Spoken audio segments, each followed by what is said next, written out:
Apa sih sebenarnya makna halal bihalal? Nah, halal bil halal itu yang ada cuma di Indonesia. Di negara lain nggak ada, termasuk di Arab, bahasa Arabnya nggak ngerti itu. Halal bihalal itu nggak paham. Yang paham cuma orang Indonesia. Ini bahasa Indonesia tapi di Arab-Arabin. Nah, bahasanya gitu. Makanya kalau orang di luar Indonesia itu nggak ada acara halal bil halal. Halal berarti kita menghalalkan. Kalau ketika Nabi Musa alaihissalam diperintah sama Allah untuk berdakwah kepada Fir'aun, maka Nabi Musa ini berdoa sama Allah, Rabbi shrahli sadri, ya Allah berikanlah kelancaran ketika nanti saya mau dakwah, ya. Rabbi shrahli sadri, ya Allah lapangkanlah dadaku, wa yassirli amri, mudahkan langkahku, ya. Nah, wa yassirli amri wahlul 'uqdatam min lisani. Wahlul, nah itulah halal namanya. Wahlul itu apa? Lepaskanlah ikatan kekeluhan kekakuan lidahku. Nah, ketika saya ngomong biar lancar, nanti kalau saya dakwah lancar. Makanya wahlul itu akhirnya dipakai halal bil halal. Maksudnya halal itu apa? Melepas ikatan. Yang tadinya ruwet, saya berantem, dilepas semua tuh. Biar apa? Biar cair. Nah, makanya bahasanya wahlul 'uqdatam min lisani yafqahu qawli. Makanya bahasanya yang di ayat itu doanya Nabi Musa, yafqahu qawli. Biar apa? Yang saya omongin dipahami orang yang menerima. Makanya doa Nabi Musa ini sering dipakai kalau orang-orang yang mau dai-dai mau baca. Jenengan kalau suruh pidato kok grogi, baca doa ini, insya Allah gak jadi grogi. Oh, itu doanya Nabi Musa. Nah sekarang yang namanya halal bil halal, maka kekakuan yang kita itu tadinya renggang, ikatannya simpulnya ruwet, maka dicairkan dengan adanya ketemu dihalalkan. Kalau kita haji umroh, sering kita ke toko-toko yang namanya toko kurma, ya kebun kurma. Terus ngomongnya apa? Ngambil, ngomong halal wan, halal. Ya. Berarti itu kekakuannya hilang tuh. Yang ketidakridhoannya hilang, sudah dihalali, maka dibolehkan. Tidak maksiat, nah itu maksudnya. Maka daripada kita selesai di bulan Ramadan, di bulan Syawal itu satu, Ramadan kita menghapuskan dosa sama Allah. Maka penghapusan dosa itu ada 5 cara Rasulullah ngajarin. Yang pertama, haji seumur hidup sekali saja. Wukuf di Arafah. Orang yang wukuf di Arafah 0, langsung bersih seperti bayi baru lahir. Makanya orang-orang yang berangkat haji itu cuma satu tempat, satu tanggal 9 Dzulhijjah. Itu tempatnya wukuf di Arafah, nggak ada tempat lain. Kalau sampai ada tempat lain berarti itu wukufnya tidak sah. Apalagi kalau haji, berangkat haji yang daftar haji plus. Nanti kalau Bapak Ibu punya duit pengennya haji plus, carilah yang benar-benar visanya furoda. Kalau tidak furoda, tahun ini nggak bisa masuk ke Arafah. Mulai tahun ini. Tahun ini sekarang sudah diplot. Ada pos-pos penjagaan. Saya sudah diupdate. Jalur checkpointnya sudah disiapin semua. Pakai barcode sekarang. Jadi semua itu harus berizin. Kenapa? Karena tahun lalu hajinya bludak. Yang tanah Arafah tenda dipakai penduduk Indonesia, jatah kita itu kuotanya 221.000 orang. Tahun 2024 ternyata yang masukin tenda Indonesia jumlahnya 240.000 orang. Kelebihan 20.000.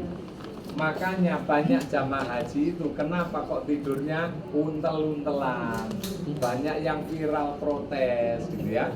Karena ada yang nyusup tadi, yang nggak resmi masuk ke situ, yang pakai visa ziarah, ya. Maka tahun ini pemerintah Saudi nggak mau pusing karena komplain dari pemerintah Indonesia. Kita tenda ini udah pas harusnya, udah diukur. Setiap orang itu punya space kira-kira 2 meter kali 1. Setiap orang itu 2 meter kali 1. Hanya untuk tidur, maka kasur itu udah diukur segitu aja. Selebihnya enggak, itu ukuran 221.000 orang. Jadi space meter square di Arafah termasuk di Mina itu sudah diukur. Kalau sampai kelebihan, apa yang terjadi? Saya 2018 itu jamaah yang satu kloter sama saya tidurnya bukan di tempat tenda. Kita itu di gang depan kamar mandi pakai tidur tuh.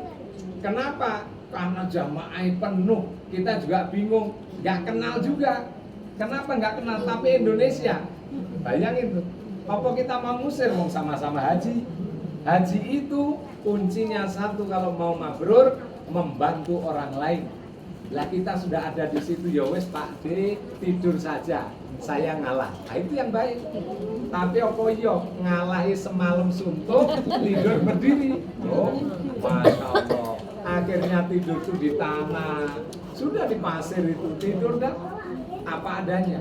Kenapa? Saking kelebihan. Maka tahun ini pemerintah Saudi udah tegas-tegas. Indonesia tahun depan itu pengelola hajinya melalui badan, sudah tidak di bawah Kementerian Agama. Maka tahun ini adalah tahun terakhir Kementerian Agama pegang haji. Makanya ini habis-habisan mau haji yang terbaik ninggalin kesan. Makanya tegas nih, kalau nanti sampai berangkat haji pakai visanya bukan haji, bukan visa furoda, maka tidak akan bisa masuk ke tanah Arafah. Otomatis hajinya kira-kira haji di mana? Ya di luar Arafah. Sah apa enggak? Tidak sah, bukan haji. Tapi mereka nanti pulang, kalau ditanya udah haji, gitu ya, sambil mencucu, ya. Kenapa enggak ke Arafah? Nah itulah namanya orang berangkat haji. Maka pada saat haji itu gugur dosa-dosa. Itu pengguguran dosa pertama. Yang kedua, yang dilakukan setahun sekali, umatnya Rasulullah itu dikasih kesempatan menggugurkan dosa. Caranya apa? Caranya puasa Ramadan. Kalau kita berhasil puasa Ramadan, Pak, saya ini kan ada yang belum kemarin gugur. Kalau yang wanita ada haid, tetap itu statusnya tidak gugur karena kita ada darurat dikasih kodrat sama Allah, maka tinggal mengganti di hari lain, tapi statusnya gugur juga kalau kita laksanakan dengan baik, ya. Maka pengguguran dosa itu setahun sekali Ramadan. Dosa kita sama Allah. Dosa yang ketiga kalau dilakukan setiap minggu sekali. Yang laki-laki sholat Jumat, yang ibu-ibu di rumah sama. Kalau pas laki-laki sholat Jumat, yang ibu-ibunya di rumah sholat duhur biasa, itu sama, menggugurkan antara Jumat satu ke Jumat berikutnya, gitu. Setiap hari Jumat itu barokahnya luar biasa. Maka dari pagi ketika subuh bangun disuruhnya perbanyak sholawat, ya. Itu hari Jumat. Gugurin dosa nih setiap minggu. Yang ketiga, apa yang menggugurkan dosa setiap hari? Kalau setiap hari antara sholat satu dengan sholat satunya menggugurkan dosa. Contoh, subuh ke duhur, kira-kira banyak dosa apa enggak?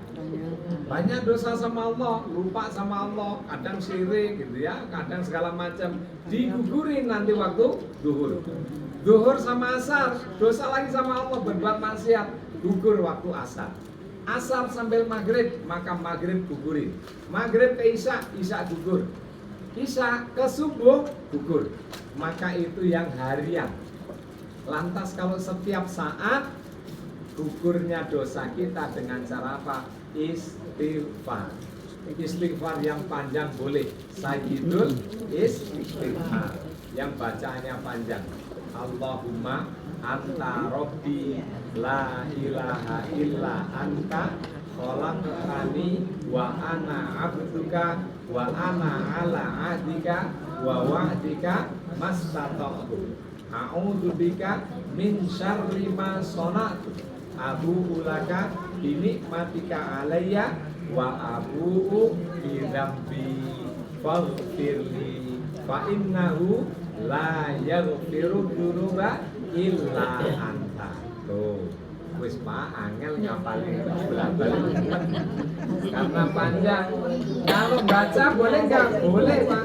Minimal 1 hari Pak Bu, kalau bisa baca Sayyidul Istighfar sekali, ya. Minimal. Boleh waktu subuh, waktu duhur, waktu asar, maghrib, boleh. Monggo, kapan saja. Pak, saya nggak bisa yang panjang, yang pendek boleh nggak? Boleh. Astaghfirullahaladzim, alladzi la ilaha illa anta. Nah. Alladzi la ilaha illa wal hayyul qayyum la ta'khudhuhu sinatun wa la naum. Boleh. Mau dipakein yang pendek lagi boleh Pak? Boleh. Astaghfirullahaladzim. Pak, itu yang kepanjangan astagfirullah, astagfirullah. Wes, itu yang paling pendek tuh. Kalau itu ada lagi yang paling pendek enggak Pak? Ya Allah, ya Allah. Angel. Segitu aja masih kurang pendek, ya. Makanya tinggalnya Allah, ya. Nah, maka itu menggugurkan Pak Bu. Itu dosa kita sama Allah. Pertanyaannya, dosa kita sama manusia harus ngapain? Maka selesai kita Ramadan, dituntunkan di bulan Syawal. Syawal itu peningkatan. Ketika meningkat di mana? Maka gugurkanlah dosa kita sama manusia. Di Indonesia, kalau kita silaturahmi, itu sanggupnya cuma sekeluarga doang. Bener gak? Wah, apalagi sekarang waduh Pak, wis telepon naik. Maka kemudian Indonesia itu budayanya daripada komplak kesana kemari, undang saja acara halal bihalal. Maka di acara halal bihalal itu satu, kita pengen gugurin dosa di antara kita. Makanya yang ibu-ibu mohon dikasih kelapangan yang bapak-bapak, ya. Nah, dimaafkan. Jadi yang bapak-bapak juga sama melapangkan untuk ibu-ibu.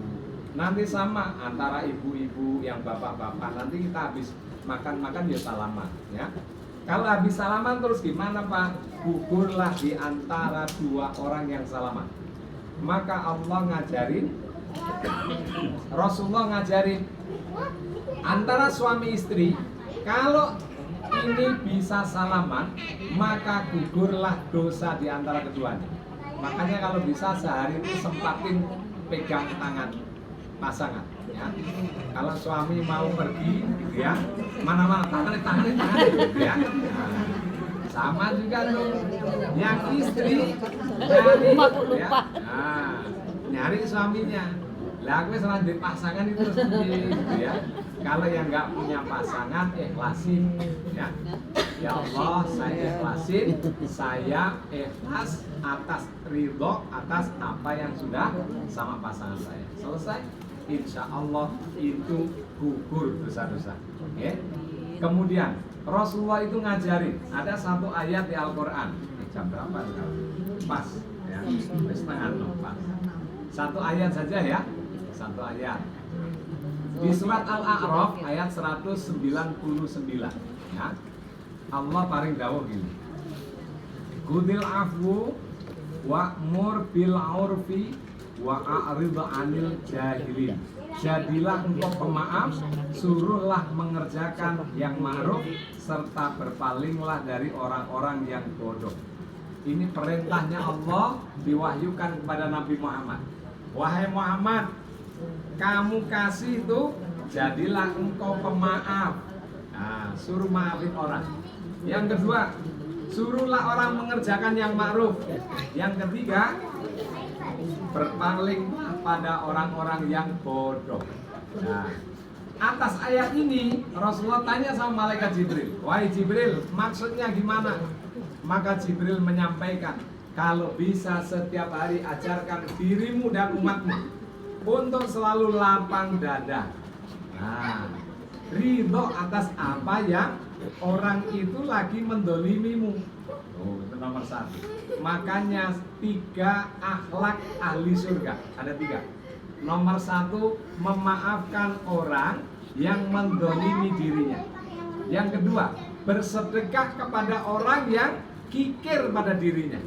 Nah, jadi kalau ada orang yang nggak pernah ngasih kita malah ngasih. Nah, itu ahli surga, ya. Dan yang ketiganya, ahli surga itu kalau dia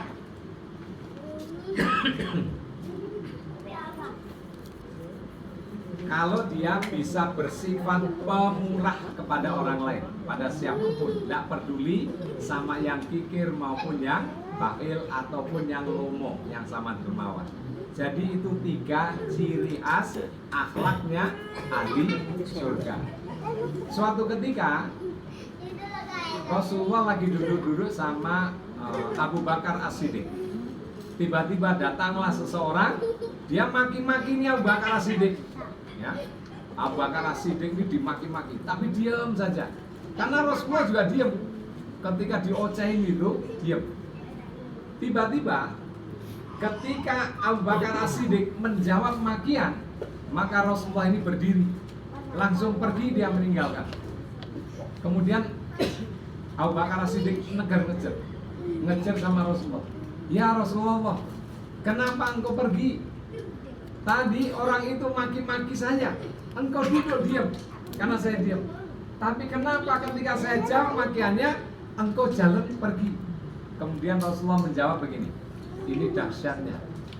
Wahai sahabatku, ketika orang itu tadi memaki-makimu dan engkau diam, maka malaikat datang berdoa untukmu. Engkau diberkahi karena engkau diam gak membalas. Ya, Allah meridhoi apa yang kau lakukan. Oh, Masya Allah. Tapi ketika engkau berdiri dan berucap membalas makiannya, maka malaikat ini pergi dan yang datang adalah setan semua. Oh, maka engkau dapat laknatnya dari Allah. Maka saya nggak mau duduk ketika di situ ada majelis yang ada setannya, maka saya lebih baik pergi. Saat itu juga Abu Bakar As-Siddiq kemudian menangis dan mohon ampun sama Allah. Betapa dahsyatnya. Maka Pak, amalannya ini luar biasa. Kalau jenengan lagi dimaki-maki orang, lagi dimarah orang, dicemooh, kita suruh ngapain? Diam, ya. Nah kalau diem itu terus ada apa Pak? Di atas kita itu ada malaikat Pak. Ya. Cuma nggak kelihatan, karena nggak kelihatan kita nggak seneng, ya kan? Kelihatan kok orang yang maki-maki ini kok kayak setan, tak jadi setan sekalian. Ya. Biasanya gitu kan? Langsung kita balas. Padahal itu sesungguhnya ketika kita diam, nggak usah balas, diam saja. Makanya kalau suami istri lagi diomelin itu diem aja. Rumusnya gitu, diomelin diem, lama-lama tidur aja. Itu enggak akan ngomel karena berhenti, ya. Sama Rasulullah saat itu mengingatkan pada sahabatnya Abu Bakar As-Siddiq, ketika engkau diam sesungguhnya Allah ridho. Maka menjadi orang ridho ini luar biasa. Jadi sekarang Pak Bu, di masa kita bulan Syawal sudah di penghujung, mudah-mudahan kita bisa ridho sesama teman. Setuju? Oke? Ridho apa benten? Ridho, nanti salaman, Bu, hai, cipika-cipiki, ya. Selesai. Kalau udah selesai itu jangan dimulai, kok kurdumu elek itu balik lagi nanti. Kalau sudah 0-0 itu jangan nanti dimulai, karena itu ngulang lagi tahun depan. Dan yang lebih baik nggak perlu nunggu tahun depan minta maaf, ya. Rasulullah selalu ngajari kalau bisa gugurkan dosa. Yang waktu halal bil halal tahun lalu pernah saya cerita, ada satu sahabat ketika Rasulullah duduk di majelis, kemudian para sahabat lagi belajar agama sama Rasulullah. Rasulullah kemudian tiba-tiba menyampaikan begini, sebentar lagi akan ada datang seorang sahabat ahli surga. Nah, sebentarnya datang orang itu, masuk Masjid Nabawi, sholat, selesai sholat, pulang. Hari kedua sama, yang lain duduk-duduk, lagi majlisan. Kemudian Rasulullah menyampaikan, sebentar lagi akan ada orang ahli surga yang datang ke sini. Datang beneran, dan orangnya sama orang itu. Sampai 3 kali, 3 hari berturut-turut.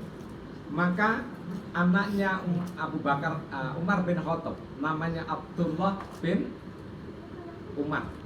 Anaknya Umar ya, Abdullah bin Umar. Dia memberanikan diri ngejar sama orang ini nih.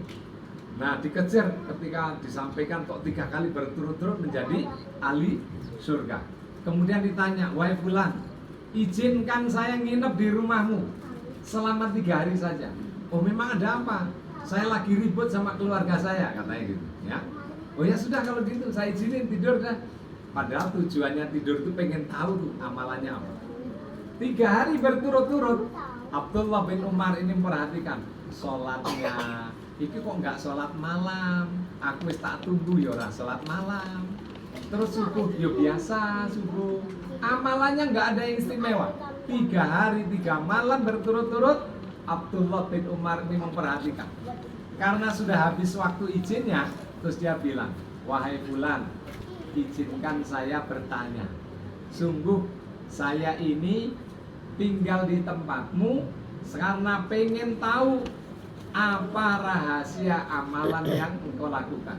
Karena kemarin 3 hari berturut-turut Rasulullah menyampaikan di hadapan kami bahwa akan ada ahli surga yang datang ke masjid. Dan itu engkau 3 hari berturut-turut Rasulullah menyatakan begitu. Lantas apa yang sebenarnya rahasia amalan yang membuat kamu ahli surga?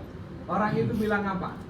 Wahai Abdullah, sungguh seperti yang kau lihat, saya ini amalannya biasa saja. Saya enggak kayak orang-orang kenceng sholat tahajud, enggak. Saya biasa, saya sholat biasa. Amalan yang lain enggak ada yang kau lihat seperti apa adanya. Itu yang hari-hari yang kau lakukan. Yang saya lakukan seperti 3 malam yang kau lihat. 3 hari engkau lihat di rumah. Lantas apa amalannya kok jadi hebat? Ada satu yang saya kerjakan setiap sebelum tidur. Apa itu?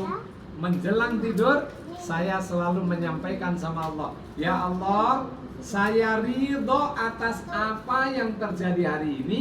Orang-orang yang dolim sama saya ikhlas ya Allah. Tuh, Masya Allah, dasar tuh betul. Kalau kita ngangen-ngangen ya, oh kurang asem orang kita gitu ya. Nah ini orang nggak mau ahli surga itu langsung dilosin. Ya Allah, saya pokoknya ridho, tadi apa kejadiannya, saya terima, saya ikhlas ya Allah. Tuh. Habis itu didoain, Robbana, Golamna Anfusana.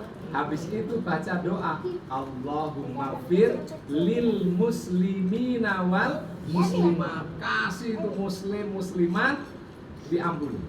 Wal mu'minina wal mu'minat, orang mukmin mukminat juga diampuni Allah gitu. Wal amwat al ahya ini wal amwat, yang hidup maupun yang mati. Oh, hebat apa enggak? Itu doanya sebelum tidur, baru baca doa tidur bismillah ahya. Habis itu kalau dia katanya zikir subhanallah subhanallah. Kalau enggak baca surat Al-Mulk gitu ya. Aduh Pak, ini 10 ayat era kelar. Disuruh Al-Mulk 30 ayat. Turu-turu Pak gitu ya. Makanya kalau bisa ya dikit-dikit, enggak usah banyak ya. Itu yang dilakukan ahli surga. Maka jenengan hari-hari yang paling bagus gimana sebelum tidur? Ikhlasin Pak, ya Allah, tadi saya begini, saya ikhlas sama orang ini. Sebutin satu-satu Pak, baru tidur. Itu enak tidurnya ya. Kalau sampai nggak enak, paling karena nyamuk ya. Nah, itu mudah-mudahan Bapak Ibu berkah ilmunya dipraktekin ya. Mudah-mudahan bermanfaat. Saya cukupkan sekian materi untuk halal bil halal. Insya Allah manfaat. Sekarang berikutnya Pak Bu, ini ada hidangan. Yang kedua ada zam-zam. Ini zam-zamnya nggak campur zam-zam asli ya. karena saya dapatnya dua galon ya. 2 galon tuh 10 liter. Makanya ini yang 1 galon enggak dibagi-bagi. Saya kemarin saya bagiin dulu ya, dibagiin dulu baru kita nanti doa. Biar minumnya doa bareng-bareng ya. Nah, monggo digeser. Di doa nanti kita doa.